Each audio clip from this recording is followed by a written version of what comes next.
उड़े जब जुल्फे तेरी, उड़े जब जुल्फे तेरी, कवालियों की धूम चली।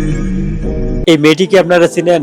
আগে অভিনয় করতো, ফ্যাশন শো করতো, ডান্স করতো, এমনকি অশ্লীল পোশাক পরতেও দ্বিধাবোধ করতো না। पहले किया छैया छैया रे अब करता था तैया रमैया मस्तावैया रमैया मस्तावैया रमैया हे मस्तावैया हैया हो रमैया हे मस्तावैया हो रमैया हे मस्तावैया हैया हो रमैया हे मस्तावैया हो। সমাজে মডার্ন ট্যাগ লাগিয়ে চলতো সে, কিন্তু আজ বদলে গেছে সে, বদলে গেছে তার চিন্তাধারা।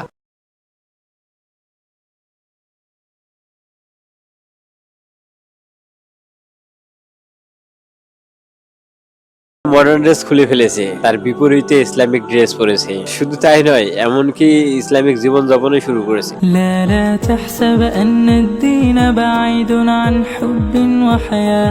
সে বুঝে গেছে দুনিয়া চিরস্থায়ী নয়, সে বুঝে গেছে মানুষের প্রশংসা ক্ষণস্থায়ী। تنحى يا حزن واهجر فؤاد، সে বুঝে গেছে আল্লাহ তাআলার সন্তুষ্ট চিরন্তর। تنحى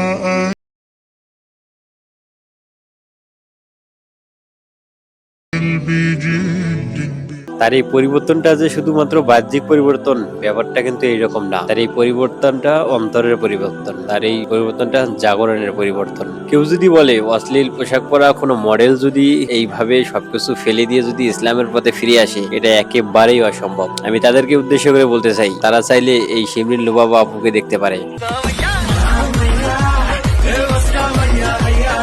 গত কয়েক বছর আগে মিডিয়ার মধ্যে যে মেয়েটিকে ইন্টারভিউ দিতে দেখলাম, বড় হয়ে অমুক নায়িকার সাথে ভিডিও করবে, অমুক নায়িকার মতো ভেষ ধরবে, অথচ 2025-এ এসে তার পরিবর্তনটাই যেন অন্যরকম।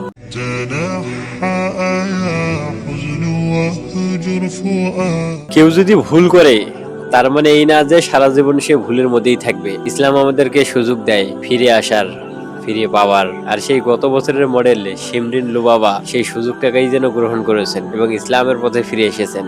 تنحى يا حزن واهجر فؤاد، মে আল্লাহ কিপ হার স্টেট ফার্স্ট।